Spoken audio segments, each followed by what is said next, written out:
Hello and welcome again to another bearing removal and installation video featuring Boca bearings. Now today's engine that I'm going to be removing and replacing the bearings on dates back to 1983.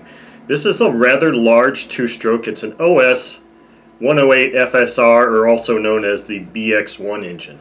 So let's go right to the table and I'll show you how this engine looks right now, which is really in pretty darn good shape, and what we're going to need to use to get these bearings out and then back in. Okay, so here on the table I've got just a very few items here to do this removal of the bearings of this beautiful engine. You can see the size of this engine. Now this engine is actually in really good shape. Now I said it came out in 1983. I don't know if that's how old this particular engine is, but it's how old the design is. So this is just your pretty simple two-stroke, two-bearing operation here. So I'm going to be using a piece of hardwood here to help pound that crankshaft out, which is a really large crankshaft, along with a light hammer, and then we'll be using a flat nose punch of some size to get the front bearing out. And we'll have to wait and see if I'm going to have to use additional tools or different tools to get the rear bearing out, depending on whether there's an internal lip in there that lets me get it, and if there isn't, then I'm going to have to employ using part of Boca's miniature bearing removal kit. So I've also got a desk vise, my heat resistant glove, and a heat gun. So with all that said, I'm going to go ahead and put my glove on and start heating this case up. This engine was run fairly recently. In fact, I think I need to take this plastic cover out or it'll melt. It was run rather recently, like within the last month or so, so I'm hoping that just the oil that's left in the engine from running will be enough to help facilitate getting the bearings out. Now this is a rather large engine, so it's going to take, a considerable amount of heating. The bearings do not feel bad in this, but I figured, what the heck, let's go ahead and upgrade them. I'm certain that they're the original bearings, and maybe they'll be a subject for another use of the Boca products of Clean Touch and bearing soap. Who knows? Alright, let's see if that was enough.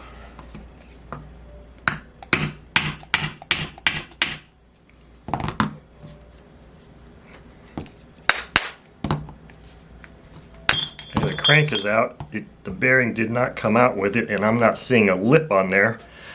So that's going to be interesting. We're going to have to employ alternate means to get that bearing out. But getting this front bearing out should be rather simple. Should be as simple as that. So our front bearing is out. I'm not really feeling a lip. I might actually feel a little bit of something here I can catch on. Let me see if I can at least get that moving a little bit. I feel a little something I might be able to catch on here. Maybe. It's pretty much right there though.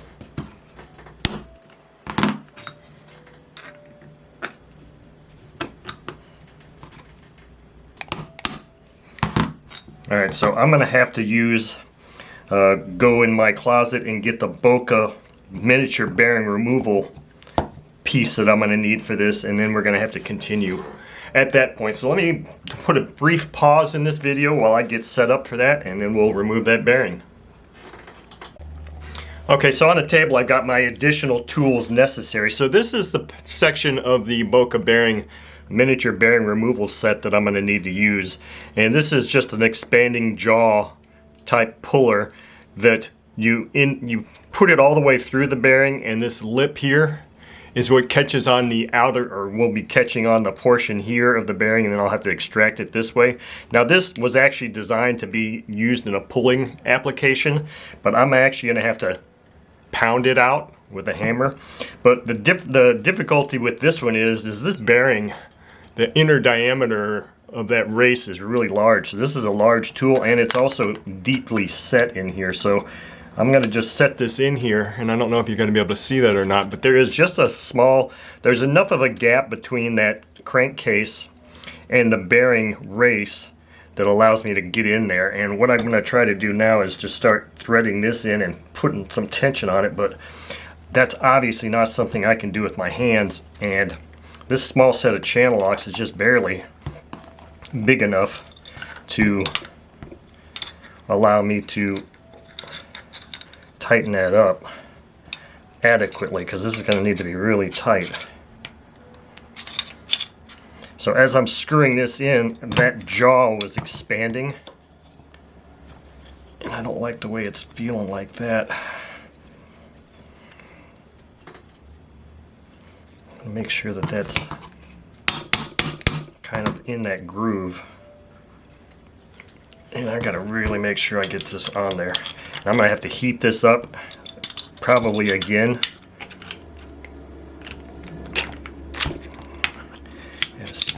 It's pretty tight right now, and the flat here on this thing is just recessed in there enough that I can't really get on it. Well, it's gonna have to hope that that's flat enough. So you can see that I'm not grabbing on the crankcase itself. I'm just hoping that I'm in that gap still. We're just gonna have to give it a shot and see. So what I'm gonna end up doing is I'm gonna end up heating this up and then put this socket extension in here, and that socket extension will just be hitting right on that front of the jaws of the bearing, and I'll just have to try to tap it out like this. So it's gonna be, this one might be a little bit difficult to keep in frame, but we're gonna do the best we can with it. So let me heat this crankcase up really hot again.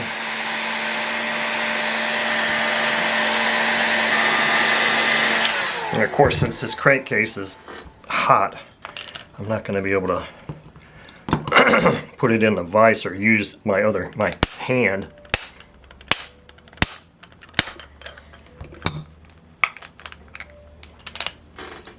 So it looks to me like maybe I'm just tapping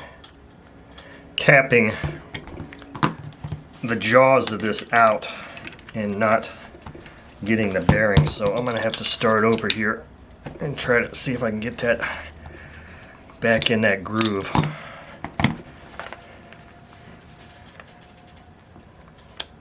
There.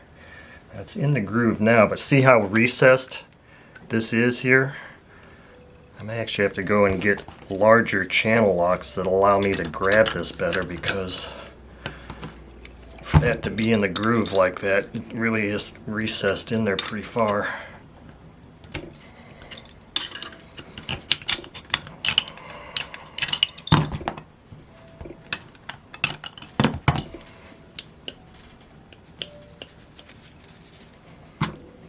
Doesn't feel like it's gripping it now. Just making adjustment, slight adjustment to this. Okay, so it looks like it's in that groove now again. It was deep enough in there that it was gripping on the crankcase.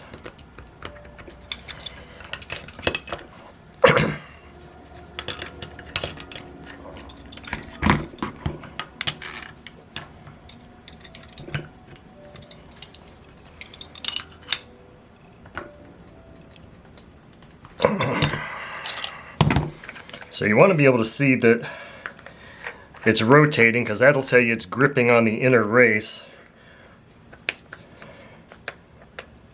And it's hard to tell if I got that expanded enough that it's actually going to pull that out.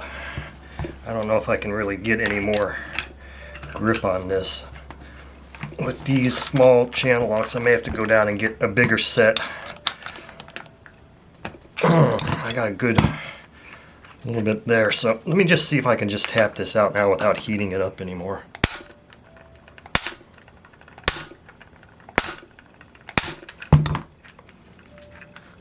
Now, let me see if it looks like the bearing is moving.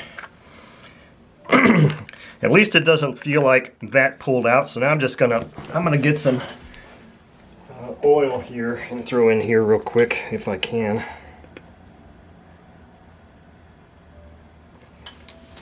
I just squirted a bunch of oil down there, hopefully to help free that up, and I'm going to heat this up again here.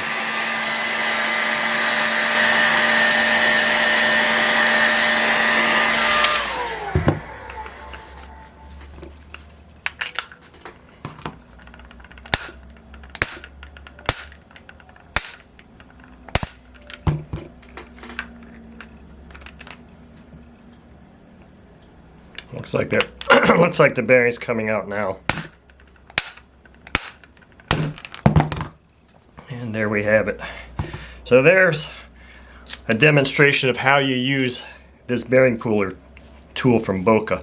You can see here clearly how it was expanded out on the inside of that race, but it looks like it was just barely enough there to get it out. But fortunately, that bearing came out, and there's very minimal cleanup that'll be required in this engine because this engine is in such good shape. So I should be able to get this thing bearings installed in here very quickly. Okay, so we are ready for the bearing installation segment of this video. So I have done just a little bit of cleaning of this engine by hand. It really wasn't in bad shape at all. So it's ready to accept bearings. I took the crankshaft out to my newly acquired bench grinder and cleaned it up so it's nice and ready for installation of bearings. And I've got the set of bearings here. I'll talk about them in a minute, but I've also got some lightning lube. It's road power. This is a material that I like to use to do my reassembly of bearings and reassembly of engines. And what I'll do is I'll just put one pump in a glass container like that. And let's just go ahead and lube these things up right now while we're talking about the bearings. I like to lubricate all of these parts, internal and external portions of the crankcase, crankshaft, and the bearings. And I know the bearings aren't out yet, but they will be. In here to just help ease that going in. And as long as I'm lubricating things, I'll just do the inside of the casting here where the sleeve is also. So the bearings I'm going to be using today are kit number EMK-010. And it looks like I'm going to have to remove some shields on these. And if you hear that sound in the background, that's the other two bearings in the ultrasonic that I'm doing an experiment on. So this rear bearing, the massive rear bearing, is a 6904 ZZ. And it has, the ZZ means it's got shields, metal shields on both sides. So I'm going to have to remove both of those. And this one is also a ZZ, the front bearing. And so I will be removing the shields on one side of this. And how I do that is I'll just use like a small flat blade screwdriver. And I just get in here right just above the inner race and just kind of push in and lift that out. Now this is a terminal operation of that shield. You cannot reuse that, but that's okay. I don't plan on reusing that anyway. And I'll just do the same thing here with this bearing. Get in here and pull that shield out. And do it on the other side as well. And now we got these nice beautiful bearings.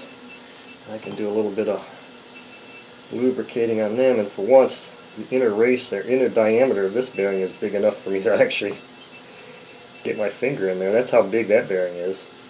So what I like to do when I'm installing bearings in engines like this is I always install the front bearing first, and I'll put this bearing on the crankshaft, and that acts, then that front bearing that's in there will act as a centering mechanism so that you don't try to put that bearing in and it goes cocked.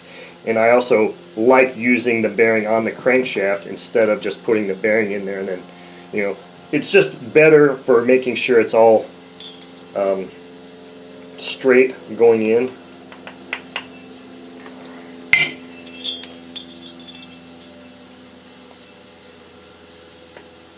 So I'll just slide this bearing on here.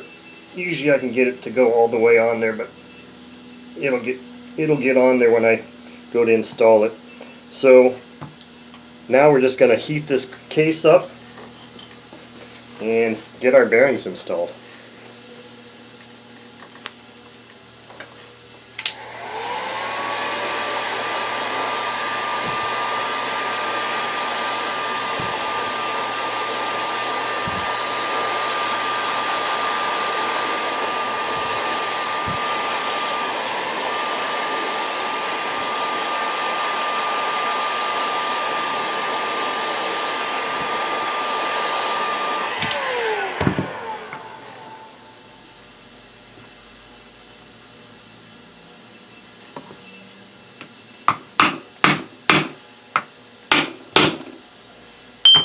Bearing is in.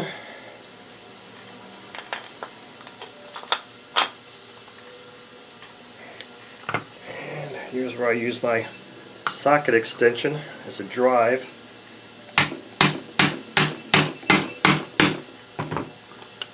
Is that fully seated? Not yet.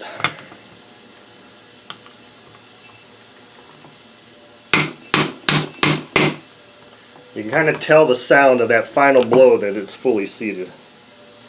And